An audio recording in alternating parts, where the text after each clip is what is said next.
Hey everybody, how is it going? How is it? Wow, that was a little bit of a struggle to say how is it going. I think the addition of Mr. Dennis coming back is throwing me off a little bit. How have you been, Dennis? I'm doing okay. I'm doing okay. I had a very enjoyable month of July visiting with family and friends out west, and 6,000 miles plus on the car, and that did great. So, except for somebody relieving me of my camera and other equipment, it was a great trip all around. Uh, people, people. Anyway, hey Yeah.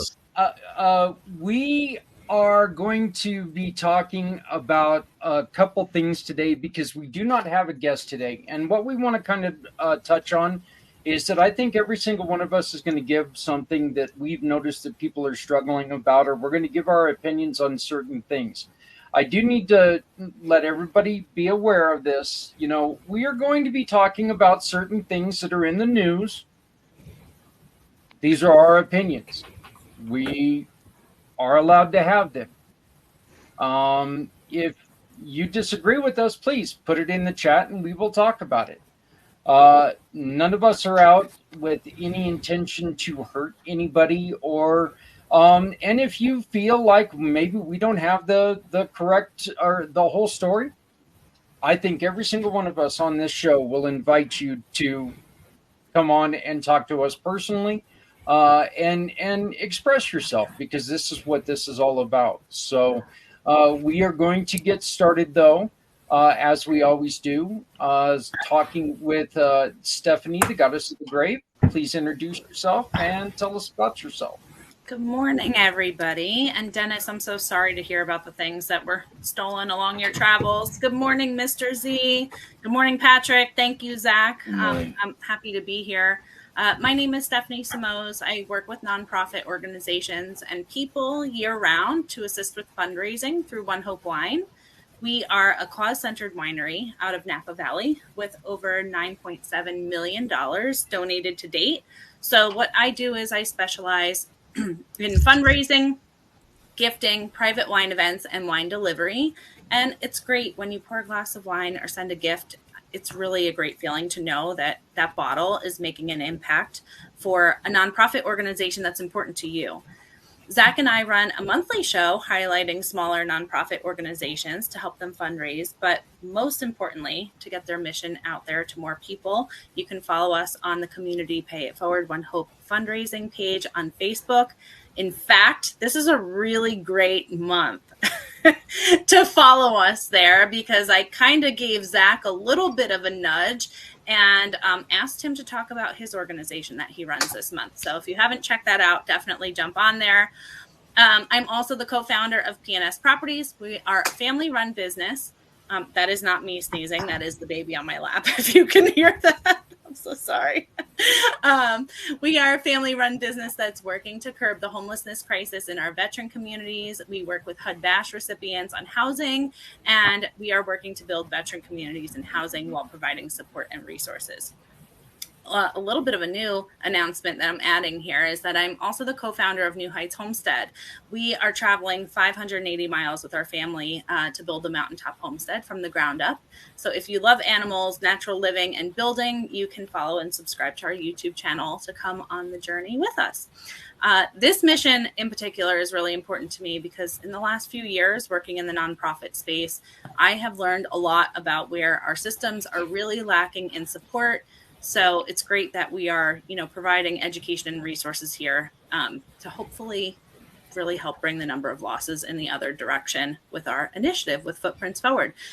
I wear a lot of hats, so feel free to connect with me through my link tree. All the ways to contact and connect on socials are right there on that page. Yeah, that is great. And we are going to be playing the Pact episode from this last Wednesday where Stephanie and I do talk about community Pay It Forward, community Dare to Care, and a lot of the other things that we're looking to do. So as soon as this show's over, please check it out because we're going to just jump from one to the other. So, Patrick, my friend, why don't you give us a little bit of information about what you're doing? My name is Patrick Myers, and I'm the founder of Occult Edge Global. And what we do is we provide as many platforms as humanly possible through media, books, animation for people to tell their stories and get the information out of the gospel and the impact that it can have in their life. And so right now we have a men's podcast through our media company called Consuming Fire Media, and we have it's called the Men's Pit Ministry Podcast. And this one is just for men to be able to come on and be able to talk about how we can walk together as men, number one, because that is just one of the things that I find out the most with men is that we do not talk to each other. We do not talk to anybody about what's going on in our lives, and it's usually to our detriment. And so we talk about the issues, whether it be lust, whether it be depression. Today, the topic was, hey, why am I suffering? And then we go through the Word of God on why those things are, and we give a worldview, and then we give a biblical view, and it's pretty powerful. It's some things that's changed our lives, just doing the show. The next one we're getting ready to launch here this August is going to be Voices in the Fire, where we are going to have the local community come on and share their stories of how they went through different fires in their lives and how God brought them through it. The next thing that I'm doing is called the Youth Initiative. This is going to be a youth-led podcast, and also on the side a nonprofit mission where we are taking. I did this project called the Missing Voices Project. It was $1 million project where people around the world taught us how to think innovatively and outside the box on how to do ministry outside of the church, without a lot of the religiosity. That's not a word, but I'm making it up right now. And so, with this right now, we are having kids come to this thing, and last night was so awesome. We were teaching them how to do mind mapping and how to take their ideas from a concept where it's just a dream, and then to be able to put it out on paper and get all those things out in your mind so you can actually take it from concept to an actual to a mission and then a goal that you can accomplish. And watching them just take this idea of going to the elderly and doing art and games and just a kind of program that, these 16, 17-year-old, 19-year-old people, the kids are coming up with this stuff that I would never think of. It blows my mind anytime that you give teens the tools to become what they want to be.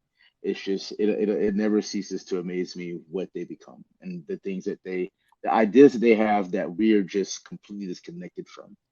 And so right now, that's what I'm doing. I'm having the time of my life. And I'm just a man that loves God and want to tell people about how free they can really truly become in the source that made you. Yeah. It's always great to have you here. Great to have you here every week. So, man who's been gone for a couple of weeks, Mr. Dennis Schroeder. How are you doing, Dennis? I'm doing great. I'm glad to be back. Glad to be part of the community here. And I was had the great joy and opportunity to travel out west to the Washington State area for the wedding of one of my daughters, and basically took the whole month because it's been a while since I've been out there, and took a nice long drive getting there.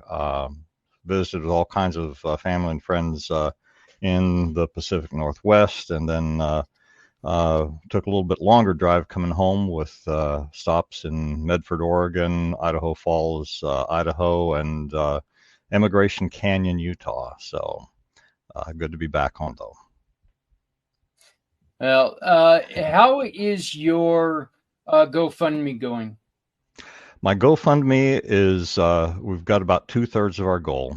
We are trying to raise $2,000 to be able to acquire the set of books that we promised our first family that we're honoring.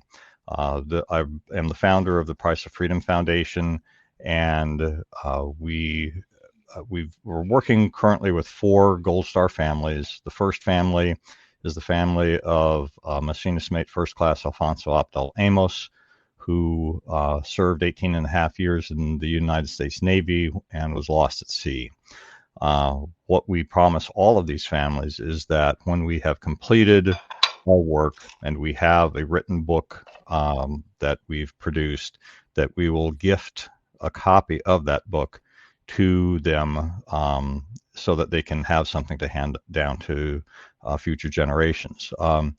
The publisher that we're working with, great publisher out of South Carolina, Palmetto Publishing, their minimum print copy is only 100 books, which most print publishers require 500 or 1,000. So this is the most economical way. And yet it's still to print a hardcover book with the middle section having captioned photographs on glossy paper, something that print on demand cannot do.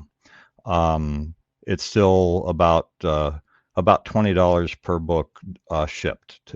So we need to raise $2,000. We have raised $1,330 thus far, so just shy of 2/3 of our goal. And we're still looking for that support to help us get to that spot, so that we can then gift those to the family and those who have participated in the research that we did to bring this book together. We've also been offering those that donate, if they donate $40 or more, then they will also get a copy of the book, because we do not have 100 people that we're promising these books to give for free. So in fact, I'm certain we don't have even 50. So anybody who donates to our GoFundMe cause and wants a copy, they'll get a signed copy from me. Oh, that's fantastic. Just to let everyone know, the link to the GoFundMe page is in the chat. So going ahead, or in the comments. So all you got to do is click on that, and it's going to take you to the GoFundMe page. You can support Dennis and everything that they're doing just by simply, look, no amount is too small.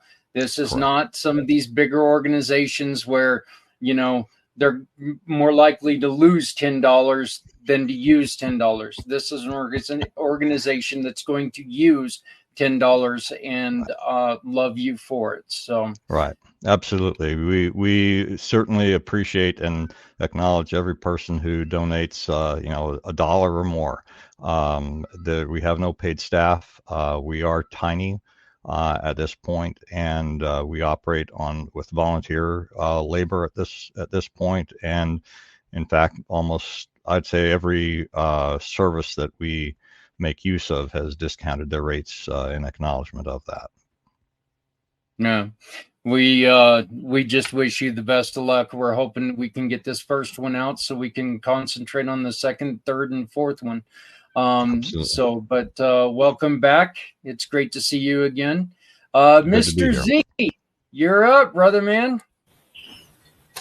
Thank you, brother man. Appreciate that. Good morning to you, Steph, and everybody here. Hello, world. My name is Z, or you can call me Mr. Z. I am a web developer, and I am also a consultant that specializes in helping nonprofits, family-owned, and veteran-owned businesses who are looking to modify, maintain, develop, or redevelop a custom website Z World is waiting for. Back to you, brother man. Short, sweet, like always, just never takes enough time to take the credit he deserves. And I am not the only one who says that, but another gentleman who never takes enough time to take the credit he deserves is my buddy Trevor. How are you doing, Trevor? I'm doing very well, thank you. How about yourself? Doing okay, doing okay. Good. I don't know many people. Getting ready for a very interesting conversation here in a little bit. I think we're going to talk that's about great. Brits with beards. Oh, you mean like some Yanks with beards too? You know, Yeah. Yeah. I'm just waiting for our representative One Hope Wine to come with a beard one day. Yeah. Well, yeah. She could do that, but I don't think that. I don't know. She'd still look good. So, tell us a little bit about Charity Revolution, my friend. Well, Charity Revolution is a marketing company. Like myself, I've been marketing for 20 odd years and found that one of the areas where most nonprofits seem to need that little bit of extra help. So Charity Revolution was created with the what's the word I'm thinking of? I don't know what the word I'm thinking of. My mind's gone blank. But the idea was that being a kind-hearted person and always wanted to give back and help the community, it was a way to bring charities into the realms of marketing their charity so that they could get out there, get the word out there, find ways of doing things on a more economic way without having to be scared away by saying, oh, go and talk to a marketer. Because, you know, we all know that marketers are great at what they're doing, but for some reason, charities and marketing seem to be far distant from each other. But when you're out there looking for a donation or looking for support, that's what you're really doing. It's just the language has changed. The functionality is very much, you know, we're out here, we want to be exposed, we want recognition, and in that return for what we're doing, if you can support us with either some time, which is the most valuable element that we all have, but if you can't give some time, maybe a little bit of money so we can get other people to share their time with us. That's what Charity Revolution does. Thank you very much for joining us. I greatly appreciate it. And on behest of one of our family here, I'm going to tell you a little bit about me because I guess I don't do that enough. But Stephanie was bringing that up. But my name is Zach Clayton. I started Community Pay It Forward, Community Dare to Care 9 years ago.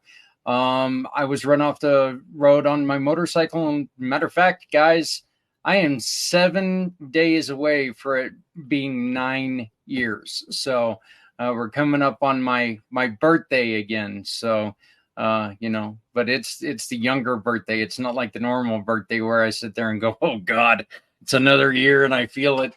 But, and what we do is we try to raise money for great organizations by teaming with great organizations.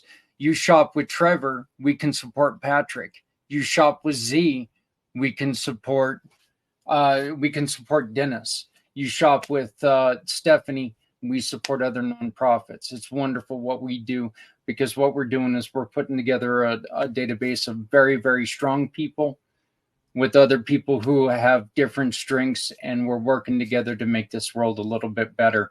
And so if you'd like a little bit more, we would love to have a conversation with you.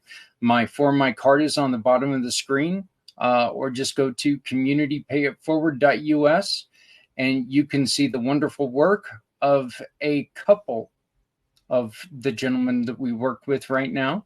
Mr. Z is our webmaster, and we often have Trevor look through and make sure that we're not doing anything wrong, and you know, ask him to rap upon my skull if I do something that's out there that's not supposed to be out there. So But and Trevor's never one to shy away from rapping me upon the skulls, so which is a good thing. But Zach Clayton, All in Community good Pay It taste. Forward.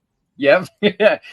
You can always reach out to me 970-909-0751, 970-909-0751. Hey guys, as guys and gal, we were talking earlier a little bit before a couple of you guys came on, but we do not have a guest today. And we are hoping that our viewers want to get involved with this. We kind of want to go in a direction of we're going to look at the way that the world is today and maybe talk about some of the problems that we notice that are out there and some of the things that we see as problematic and putting pressures on people that don't need to be there. One of the things that we were all talking about, and this is right down everybody's area really, because it seems to me like we're putting a lot of pressures on kids nowadays. And this is absolutely in no way, please understand, this is not bashing any groups or anything. But I think right now what we're asking kids to do is we're asking kids to make choices that none of us were asked to make at the age that they're asked to make now. Okay. I remember my parents telling me, you don't even need to be thinking about sex until after you graduate. Well, I was a teenage boy, so I thought of it way before graduation, but now we're asking kids to make a life decision in grade school almost. And Z, I want to ask you this because you really, really work hard to make sure that everyone is included and everyone has their rights, as which I think we all do. But do you see this as a problem that we're asking kids to make a decision when it comes to sexuality way too young?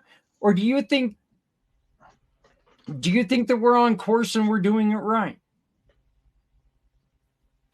All I can say is these kids are still developing their learning habits, and what they're exposed to could be influenced by their futures. And I can't say how to raise kids, but all I can say is these kids are very impressionable, especially on social media and what they see and what they're exposed to. And if anyone disagrees, by all means, I'm open to your thoughts. And long story short, I just think these kids, I guess, don't know any but better, and what they're influenced by isn't by the right information. I mean, I'm no child expert by any means, so I'm gonna kick it back to you. I just really find it kind of weird. And Dennis, what is your thought on this? We ask a kid to go from watching Barney to tell me what, your deepest, darkest thoughts are, and let's make a decision on who you are right now, even though, you haven't had a chance to experience everything in this world. Well, I think it's a terrible mistake that our society is making. I think it's going to have very negative consequences for a whole lot of these young people as they grow older. I mean, I can remember things that I thought and choices that I made without these kind of pressures when I was young that I regret. And I think everybody has had that experience. I was I really didn't know what the heck I was doing or what was I thinking. And they are asking kids to make even more significant and lifelong kinds of changes and decisions that they just shouldn't be asking them to do. So it's from from a faith standpoint, as well as just thinking about it from a sociological standpoint, this is something I think that society here in the United States and wherever else in the world it's going on is going to live to regret. Trevor, let me ask you, because you're from a different society, and let's be honest, European nations are far more open with sexuality than we are here in the States. We're damn near prudish when it comes to some of this stuff. Yes. What you are? Yeah, well, we truly are. I mean, what are some of the things that you like? What is your opinion on what's going on? And tell me, like compare and contrast maybe a little bit. Right. Well, there's two elements here that I want to start off addressing. One, what are the age of the children that we're relating to? Because, at the end of school, most children cannot know how to use a credit card and a checkbook. And that's a responsibility that we all have for life. So how can you expect them to make a decision on what type of relationship they want? I can't seem to balance that one in my head very well, and pardon the pun about balancing, especially with a checkbook. But when you've got in the simplistic form, a male form and a female form, and we want to talk about the concepts of how we reproduce, you need one or the other. And I've come up with this question in debate and say, well, okay, because there are like 72 or 76 other types of genders, if we wanted to have a child, which other gender do I need to be with to make that child? Do I need number 42 and a 46 is compatible with myself? Or do I have to go back to the original male or female?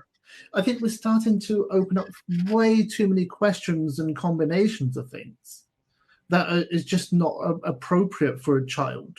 Now, I'm not saying they should be excluded or hidden from it, but let them make their own choice. Let it be that, you are a male, you are a female, these are the bodies. Now, what your desire to do in private life is another element. In the same way, we can't deny an Oriental or an African person from the shade of their skin or the shape of their eyes. That is it. They're born like that. And how we adapt and address them can be, well, you are from an African origin, you're from an Asian origin. I'm from theoretically a European origin. I don't know what that really means. I don't have an identity. And going back to your second part of the question, saying, are we more liberal in the UK or in Europe? Yes. When it comes to seeing the naked form, it doesn't bother us. Because if you think about, now, Stephanie, I believe you're a mother. How do you feel about your children seeing your family members undressed? You don't think anything odd about it. So if the children are growing up in the home, seeing the naked form, why is there a problem all of a sudden when they get to the age of puberty and all of a sudden we've got all the hormones shooting off? It shouldn't be the point of, well, we've gone to the beach and look, this beach is topless, or this lady here or this gentleman here are changing their swimming costumes. Well, if we're all built the same way physically, others male form or female form, we haven't got a problem. I've been to beaches when I was rampant with the hormones, and there were people sat there with either their tops off or changing their bikinis. Did it mean that I had to shout out and be abusive or vulgar? No. You just took it because it wasn't the appropriate place or the appropriate time. And I think the more you hide this, and I've seen this on American TV, you have a woman with a very large chest. So therefore she wears a T-shirt and there's some cleavage showing. So there it is on a news article, and we're now putting the blur effect over the cleavage. But for every child, they've seen cleavage of any woman walking down the street or even at home. So why is TV, in one sense, trying to build, oh, you shouldn't notice it? Because whatever you hide makes people curious. And I'm sure we've all done this to summarize, oh, look at the park bench. It says wet paint. Is it? Let me touch it and find out. Yeah. Stephanie, you and I did have a conversation about this. You not only are a mother, now you have two daughters, and so you have a very, very different responsibility than I do, when it comes to that. But some of this stuff is very uncomfortable for you as a mother when you have somebody coming into a locker room with young girls. Right. Well, back to Trevor's question. Yeah, my kids took baths together for like a very long time, up until like more recently, actually, maybe longer than they should have, but it was their choice to stop, not mine. They decided, when they started to get uncomfortable with it. And I've spent a lot of time in preschools with my traveling gymnastics program over the years. Like this was my previous business.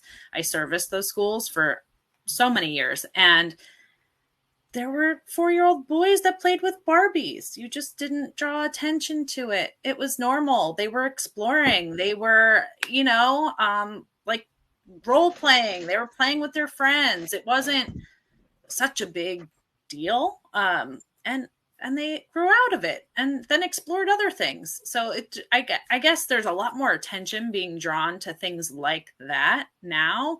That, I wouldn't freak out if my 3.5-year-old was playing with dolls. In fact, he watches girly shows with my daughter all the time. It's okay. They're learning, they're exploring. I think about the things that Patrick is doing with his group of kids and giving them the tools to be who they want. And this might be a different spin on your question a little bit, but I think that a lot of this is like pressures to condition the kids, to push them into specific, even careers. Cause I know Patrick is like really letting them explore like different avenues for, different things that they enjoy. And kids have this great imagination, I don't know. If you watch a baby trying to walk, they go, they fall, they go again, they fall, and I think that all the pressures, the world, the environment, the social media influence, everything that changes these kids as they go on, we're like, oh, maybe I shouldn't go again. Maybe I shouldn't, if you think about a baby, they're constantly like going after what they want. Think of a toddler. How many times will they ask you for that freaking cookie until you're finally like, okay, take the cookie, take the cookie. But I think that the consistency with just trying to mold these kids, that influences and changes their direction over time. So I know that this is a different standpoint of what you were asking, but I think it's no, this is fine. And by the way, that's only a good parent. I'm the bad parent. I would just eat the cookie and then the kid would have to shut up. So, but I love that Patrick is having these kids continue to dream and helping assist them in what those dreams are, like like the planning that he was having them do and stuff, and the mind mapping. Like, keep the kids freaking dreaming, man, about what interests them, no matter how crazy it sounds, because I feel like the world is going to shut them down at some point. Like, good luck. No, like, support them and let them go after what they want. I think there's a lot of molding even into specific careers, because that's what the country needs, right? But it's not maybe what that person needs. So I don't know. But yes, when it comes to schools and specifically elementary schools, I think that should remain with education, and there are certain conversations that should be had at home. Well, I think, and I truly believe this, Patrick, and I want to bring you in on this. I believe that everybody should have the right. We live in America. We should have the right to do what we want. You know what? If we're comfortable, or if we're uncomfortable in our own skin, by the way, who here has not at some point in time been uncomfortable in our own skin? Every single one of us has. Okay. We just need to allow kids to be kids and stop pressuring them to make some of these adult decisions. I mean, I think it's kind of funny that we're asking kids to, one, give us your, give us your his, her, whatever that is. And oh, by the way, also sign up to die at 18, yet you haven't lived yet. We're not allowing them to live. And Patrick, you deal with kids every day, and you were saying a little bit earlier that these kids they're suffering from it. You're on mute. Yep, that age-old mute. I'm going to do this first before I speak, because I'm not going to apologize for what I say. Then, Father, I thank you for this day and this opportunity to be able to speak, Lord. I pray that you remove me from me and my opinions, Lord, but only speak your truth, and to be wise, but also to be bold in the things that I say, and because my accountability is to you first before any man, woman, or child. In your name I pray. Amen. So,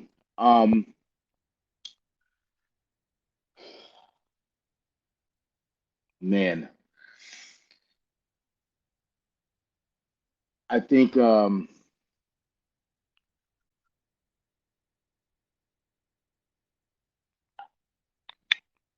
the problem is, here's the thing, right? If any of you were to come to my house and start to have a sexual conversation with my kid, right?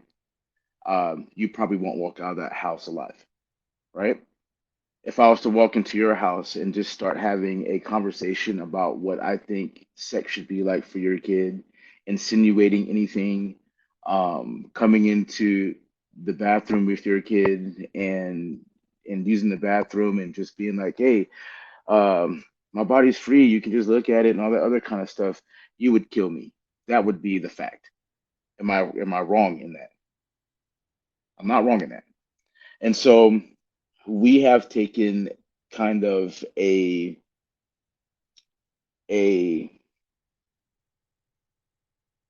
passive way of thinking because we don't want to go against what the world is doing when it comes to this, because that's exactly what they're doing. They're coming into, the thing is that until your child leaves the home, you are their fortress. You are the gatekeeper of everything that comes into their mind and that affects their soul. You as a parent, me as a parent, we are the gatekeepers. And what I have seen, and from what these kids tell me, that we as parents have lost the keys to the gate. We have lost we have stopped holding the door, and when there's holes in the walls, we've quit patching them. That's the truth of things. And so right now what's happening is the kids are being bombarded and being bombarded. The world knows if you want to really occupy a country, or you really want to do that, you don't just go just straight out and just go to war and then like send everybody into the fight. You don't do that. They do it slowly by indoctrination, right? So you go after the hearts and minds of the people. You go after the children. You go after you start changing the mind of generations. So you play the long game, because then you lose less people, and then the people fight themselves, and the people they are the ones that turn each other in and fight against each other. That's how you actually accomplish that goal without having to fire a shot, right? And so that's what's happening in America right now. When I'm dealing with these kids, I have never seen depression and anxiety and all that stuff on a level. I've never seen it on the level that I've seen it in 3 years. Like, I got injured in 3 years time. It was worse than what I've been doing in ministry for almost 10 years. It was actually almost 3 to 5 times worse in 3 years time, or a 2 years time actually, of being on my back, getting back up, getting back into the school system, dealing with these kids. It's almost 3 to 5 times worse than before that happened. That is in 3 years. That is insane. The fact that we have to have this conversation and even be talking about that, be talking about this is shameful.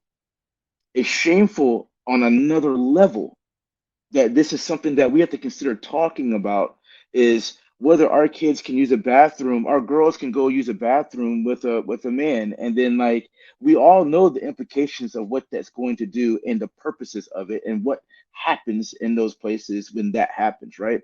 We all know the dangers, but then we don't have the courage to be like, oh, this is not going to be allowed.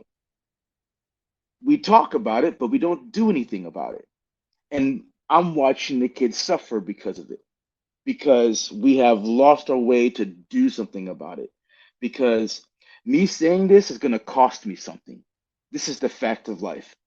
It's going to cost me something to take this stance. But I'd rather it cost me than that 14-year-old girl, that 9-year-old girl, or my daughter, or your daughters and your kids. I'd rather it cost me. I'd rather pay the price. Because once they pay the price, they can never be unpaid, because that's what happened to me as a little boy. I took the cost and it messed me up for my entire life. So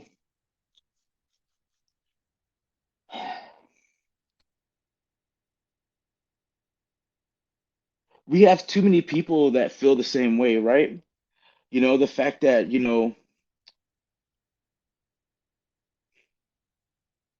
the fact that my right as a parent or as an adult to tell to the thing is, um, our rights are being taken away just to actually protect our kids. And that's a nefarious agenda and plot that's happening. And they can call it whatever they want to call it. They can call it tolerance, they can call it all that. But there's no tolerance for me to say, I don't want this for my child and I have to accept this. No, that should not be so. That's not tolerance. That's actually tyranny. That's actually you being able to dictate to me what I can do, but then I can't dictate, I can't protect my own child. And so these kids are telling me to my face that they cannot stand this. This is killing them.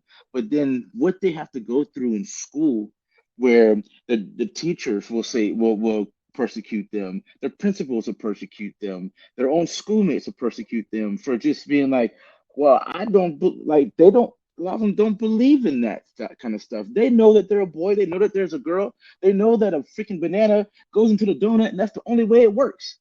That's the facts. But then, like, if they have that opinion and that's what they feel, then they are not allowed to actually feel that, or you're shamed, you're ostracized. And then you want to talk about the books and the stuff that's being poured into our kids' minds. Like, like, it's just, let's just put it plain and simple. If I was to bring a book that talks about rape and all that kind of stuff, like here's a book, Perks of Being a Wallflower, that is like rape scenes and just how things are discussed in that book is an absolute craziness. But then it's allowed in the schools, for in the libraries, for kids to be able to read, right? And then so, but if I was to actually come to your house and sit down with your child and read that book, you'd put me straight in jail and wouldn't think twice about it. Bury the key up on the door. You wouldn't even bury the key. You'd melt that sucker down. I probably wouldn't even make it to the jail. And That so, is, Patrick, that's actually a really, really good point, because there are a lot of these things that, I'm not one for banning books, but I am definitely one for age appropriate. yes, absolutely. Age appropriate. The Age things that are appropriate. happening. And I think that's where a lot of this is going. Are we, and Stephanie, are we afraid of other people? Are we afraid of what they think on how we're parenting? Are we allowing other people to exactly what Patrick said? Are we allowing them to shame us into being parents?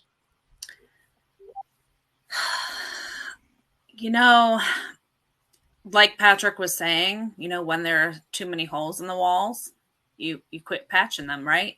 And I think parents are so busy working They're so busy working. Look at the prices of everything, guys. Look at the prices that have gone up.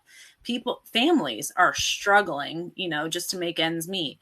They're so busy working to be really involved with their kids, really involved with their kids' school, who their friends are, who their friends' parents are. And I think that that's a big problem, because the kids then are getting the influence from their long days at school. When they're done with school, they come home, their screen time. What are they getting from their screen time? How much of their day is really influenced from their parents? Are they having dinner around the table, or are they having dinner on the go? What does it normally look like for an American family? I feel like the time with the parents is probably a very small percentage of their day. I don't know if you guys would agree with that or not, but I think for the majority, parents are working over 12-hour days with their commute and everything else. Of course, it's going to vary depending on where in the country and all of that. But I think that they're too busy working to stop and pay attention to what's actually going on. And just in the conversations that I've had recently, I think that some people are still just learning that these topics are coming up also, not even aware that this is a conversation being had. So, Dennis, you just had a daughter that just got married. I know that my kids are a little bit older, and this wasn't as prevalent, but I mean, it was there. But it was really one of those things that and I'd like to get your opinion on this, but I always told my sons, you know what? I'm going to love you no matter what you choose, but make sure that you choose wisely. Make sure you understand what you're talking about. Absolutely. I mean, these issues were definitely not in the forefront when my kids were growing up. I mean, my youngest child is 32, so it's been a while. But absolutely, I mean, my approach to my kids was always to I'm going to give you the benefit of my experience and what wisdom I have. But ultimately, this is your life, and it's what you do with your life is going to be up to you. And I tried to support and empower them in everything that they chose. And they all knew that I would love them no matter what direction that they went, and they still know that. Even as adults. What I was just trying to put into our sidebar chat here, something that I think, sometimes there are elements of wisdom from eons ago that ring true today. And I saw a quote attributed to Marcus Aurelius that says, the object of life is to not be on the side of the majority, but to escape finding yourself in the ranks of the insane. And I believe that rings so true today. I think that, when we cave to groupthink of the majority, currently it's on the left, but, we can probably all think back to things in history when it was on a different political side, that, we can be truly amongst those who are insane. And I think that is absolutely what's going on right now. Yeah. Trevor, you're right. And I'm just going to read this out because I shared it in the comments. A problem that everyone wants to be alike, so they'll avoid conflict or expressing an opinion that goes against the majority. But as a parent, you have the right to teach the right from wrong. And now that kids, now let the kids decide. I love that, because you're not, look, we all want what's best for our kids, but let's be honest, we're going to push them towards what's best for us in a little way, okay? We're going to want our kids to be a lawyer over a circus performer. Maybe our children want to be a circus performer, and there's nothing. Well, I'll say there's nothing wrong with that, but I'm yeah, but and that's all due respect to all you circus performers out there. But I mean, you guys are talented, a hell of a lot more talented than I am. But I love the way that we are scared.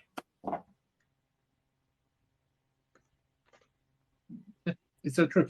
I notice this even today as adults.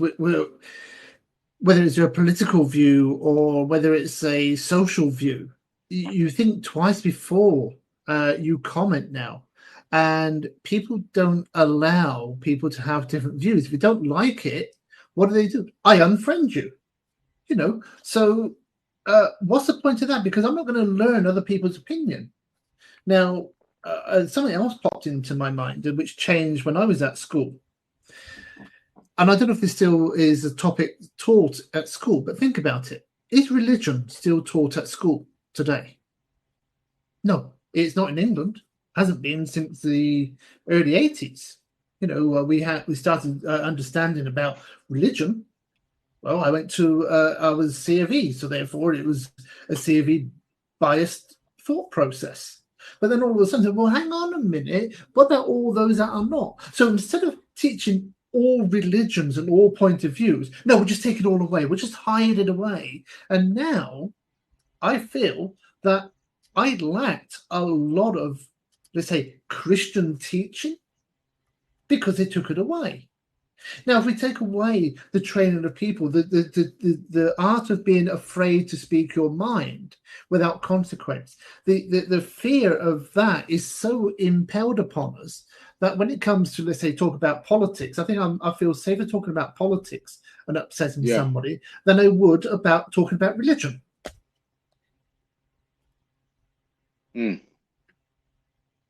Z?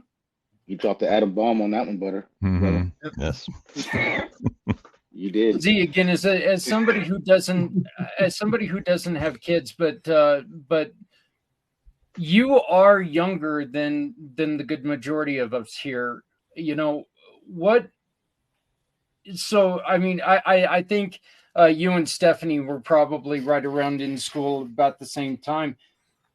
Are you seeing a difference in the way that the way that kids are growing up now than when you were growing up? Yeah, a lot of good points that everyone is saying, and things were a lot different back then than it is now. And I guess we just have to second guess ourselves in this circus that we're kind of thrown in. Yeah. What would be your suggestion on what can we do to try to, I don't know if right this ship is a good way to put it, but I'm going to put it that way. You know, what do we need to do to remember that we've got to let kids be kids? And we have a responsibility to kind of slow them down sometimes. It's like, wait a minute, don't, until you explore, it's like one of the things we're bringing up politics here. One of the things that I've always told my kids is don't say that somebody's stupid when it comes to politics unless you have a reason to say they're stupid, because every politician's stupid. I'm sorry. But you got to experience it, right? Mm-hmm. Well, Yeah.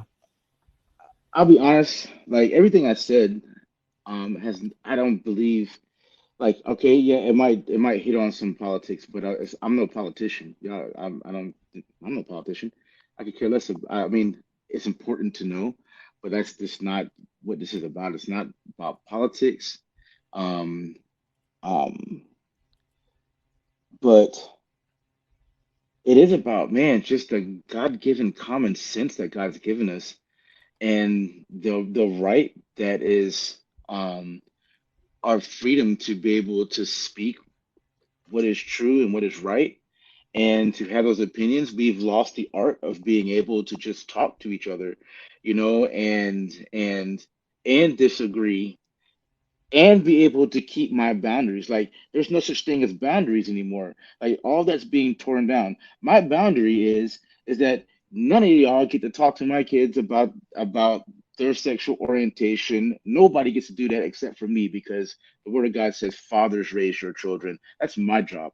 Period. Nobody else's. That's my responsibility, my God-given right. Period. Nobody else gets that say. But if I take that stand, right? And the thing is, Trevor, you brought up something, you said something really, really good earlier, man, when you were just like, people are afraid because, like, yeah, nowadays taking a certain stand can cost you your job. Um, to be honest, it can get you banned, it can get you canceled. I mean, it's so easy for that to happen now. And then that fact alone should really, in my heart, that fact alone makes me take a harder stance because what I've learned in life and what I've seen in just uh in the world and when it comes to evil especially, right? Evil usually you don't have people that just go, we're gonna just do this evil thing and just bring it on you. No, it's this thing that is it's allowed over time. And then when it's implemented and it's when it's taking its whole grips and it has everything just bound up where it can't do anything, then people and when it clamps its jaws, right? That's when people want to struggle to get out of it. But the thing is, it's been closing around them the whole time, and then they wasn't able to do anything to that. And so when you think about like what happened when it came to how the Jews got exterminated, you know what I mean? Were being exterminated. That was because over time this indoctrination thing happened. And then when it happened, the jaws shut. Well, then now you have millions of people dying over something that I mean, in human nature just shouldn't have happened, right? It shouldn't have happened whatsoever because there should have been enough common sense to be like, man, we shouldn't be putting all these people in ovens and everything else and doing all this crazy kind of stuff. There should have been this thing that happened in people in society that was just like, this is not going to happen. But this is what until the jaws shut. And now we had to lose millions more lives because now people had to rise up and fight against what was already starting to be clamped down, right? And so that's what's happening right now in our kids. It's like, it's okay to be scared, but my daughter, right? My daughter, I don't want to, I do not like putting her business out there. But there's a point in her life where she was just really struggling mentally and emotionally and physically. And at that point, it was either do I be a father and just go about my business and do my own thing, or do I take off and put everything I can into her to help her to help inform her of who she is so she can live and survive. What are my choices? I have a human being, a daughter right here, that's more important. That's the truth of things. I can find other work, I can do something else, but I don't get another daughter. I don't get another child. And so we have, so the thing is, I'm very desperate about this because I'm watching kids die. It's not just a theory. I'm watching kids talking about at 9, 10 years old, talking about they don't want to live because of these issues. And they're getting younger and younger. Now I'm dealing with them from the ages of 6 to 12. Like I didn't know. I I was I think the worst thing I was thinking about was like maybe touching a boob or something. Yeah. And that was like 16. Like, you know what I mean? I'm like, oh, boob, that was it. You know what I mean? Like I wouldn't dealing with like, I had some stuff that was going on, but it wasn't like how it is today, where kids are just literally like offing themselves and all over the world they're jumping off of buildings and you got the parks in Japan and I went and researched that. That's crazy. And they're young doing this. So the issue is not it's okay to be scared, but it's worse not to do something. Like being Right. scared is part of every single person and warrior's life that's on the planet. Being scared is part of the human experience. but it's when we do not do anything, when we sit and we let things happen. So so like a lion comes in, like you're a caveman, a lion comes into the cave and starts tearing up your people. Well, it's okay to be scared that that lion came into that cave. What's not okay is if you don't pick up your spear and go kill that freaking lion. And so that's really the common sense that we kind of have to have. Not kind of have to have, we desperately need to have right now for our children, is to start being lions about our children. Right now, we're not, that is not the case of what I see. I can tell every week, how hard it is for so you had Joanna on here before, right? She wants to inform so many people about what's going on with the library thing. But the crazy thing about it is the more that you tell parents, the more they're like, "No, that's not right. That's crazy. That can't be happening." Or they won't even come to the actual meetings and show up and do something about it. But then they cry foul when their kids and their stuff and these agendas are coming up. They have I can't. I've been to so many of these kind of conversations, but then no action comes out of those conversations. The fact of it is we're having this conversation, we know what's wrong, then there's some measure of accountability that we should be taking for ourselves. That's the fact. That's what should be happening. And the fact that we don't, because football, basketball, all their other daily things, sometimes, to be honest, our jobs and all that kind of thing, even though it's the source of our money, and it's not a condemnation thing. I'm not saying go quit your job because your kids, whatever. It's not what I'm saying. I'm saying, like, if the world is so willing to go so far to take your kid, how far are you willing to go to get your kid back? That is where you have to really honestly ask the question. And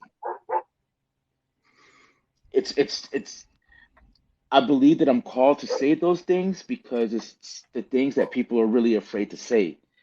And I'm just, it's the thing is I've already died once. There's nothing else none of y'all out there can do anything to me personally. It's already happened. So there's nothing you can do to me to make me not be bold enough to say what's true. And so it's just that simple. How far are you willing to go get your kid back? To stop this from happening to your kid, to keep your kid alive, to keep your kid from being depressed. And then what it says, you should love your neighbor as yourself. So how far are you willing to go so that your neighbor doesn't have to suffer the same thing as your kid?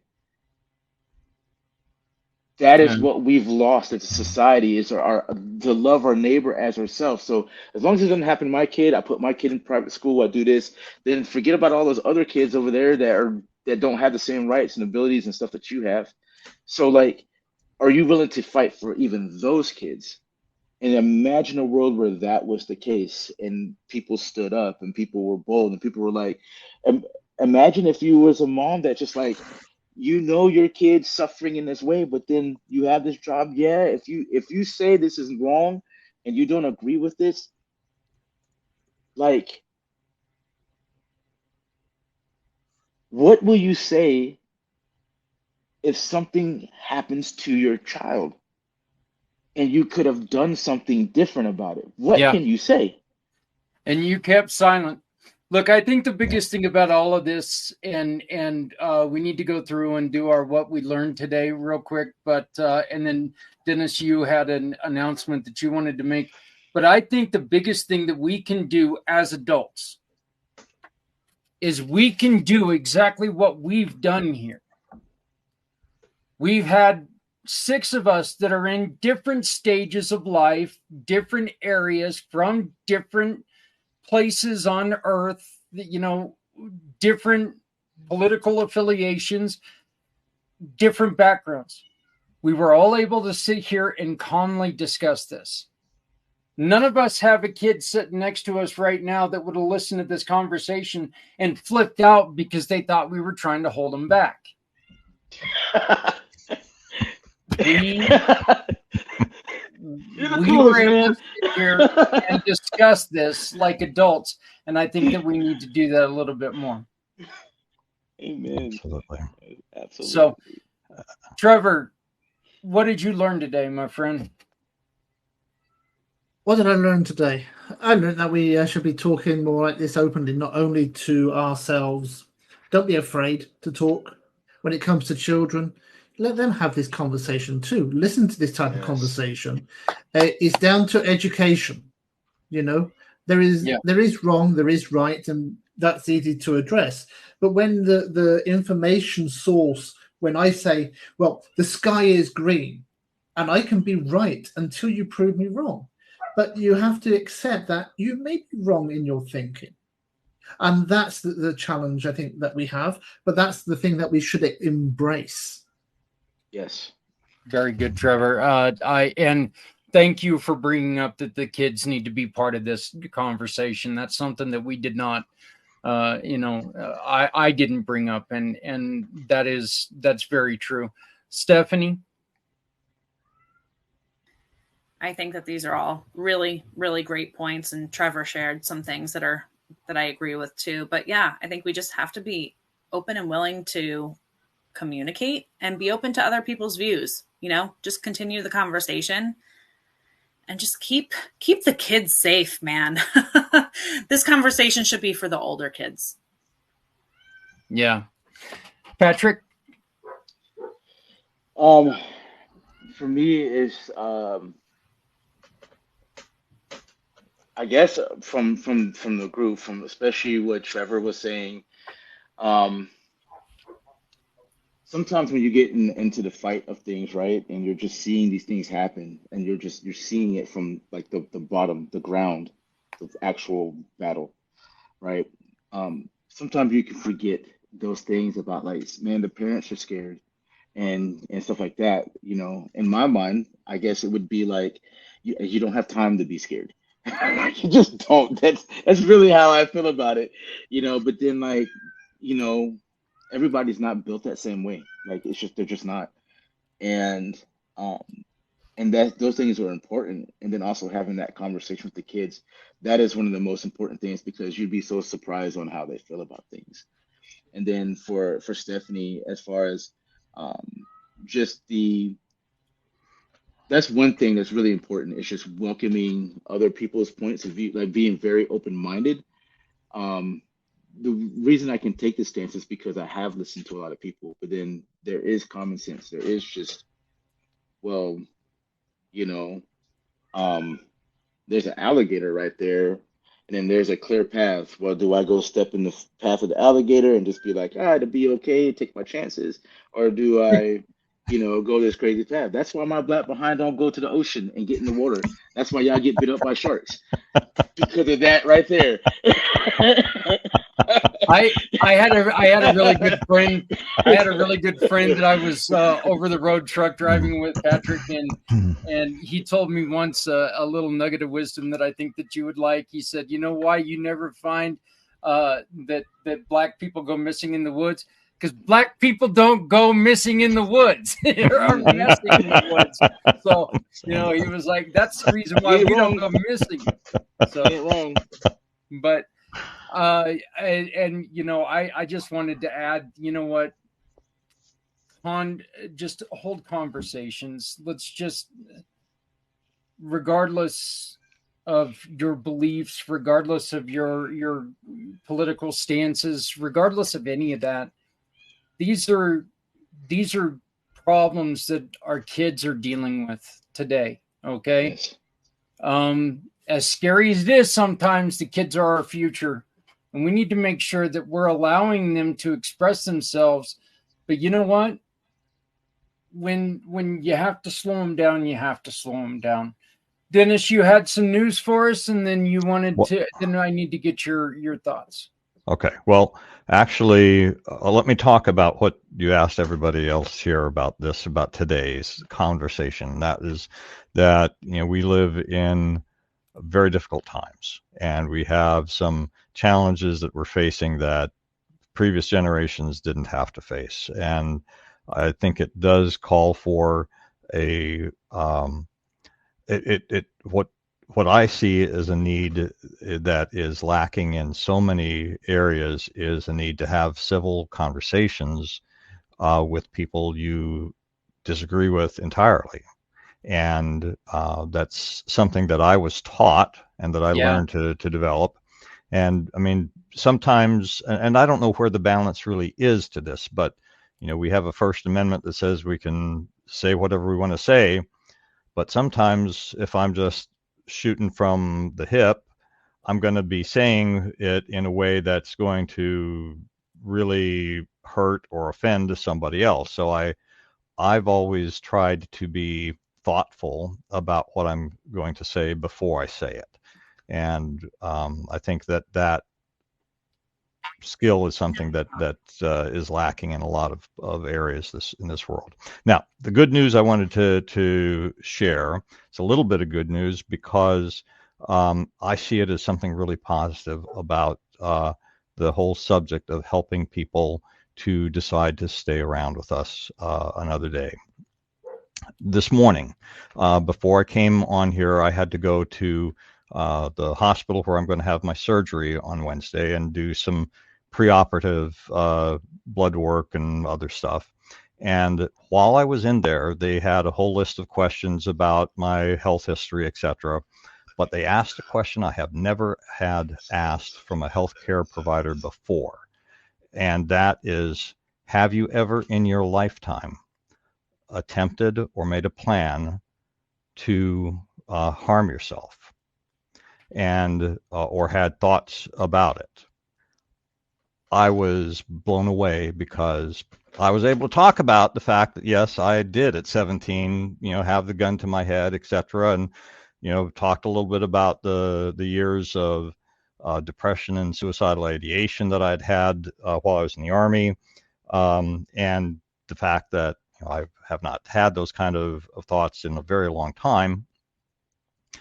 But the fact that is now a routine question that they are asking every patient before they go into surgery, I think is a phenomenally good step towards what we all want to see happen. I agree with you. I don't know if it's outside of the Sumner Regional Medical Center system or not, but I think that was just really, really, really good news. And I, in a subject that is sad and oftentimes not good news, I wanted to share that. Thank you so very much. And hey guys, I know that this was us kind of stepping a little bit out of our comfort area, but this is what we've got to do. And I think that in a roundabout way, this is what we were all talking about. We can't just let other people say things and just sit back and watch it happen. We have to speak up. We have to speak up for our kids. So let's just be there for them. Hey, we will be joined next week by an individual I met a couple weeks ago. And once again, when we talk about what we talk about, we are going to explore everything there is when it comes to healing. And Diamond, she goes by Diamond Drip, has found relief in using mushrooms, and we're going to be talking about the healing mushrooms that she has experienced. So again, next week's going to be a little controversial, but it's extremely helpful to some people out there. For my family, for our family, we want to thank you very much for joining us. Please, if you ever have any questions, send us an email. All of us are here to talk. Please remember that suicide is final, and just keep moving forward. And we will see you next week right here on Footprints Forward. Thank you very much. Have a great day.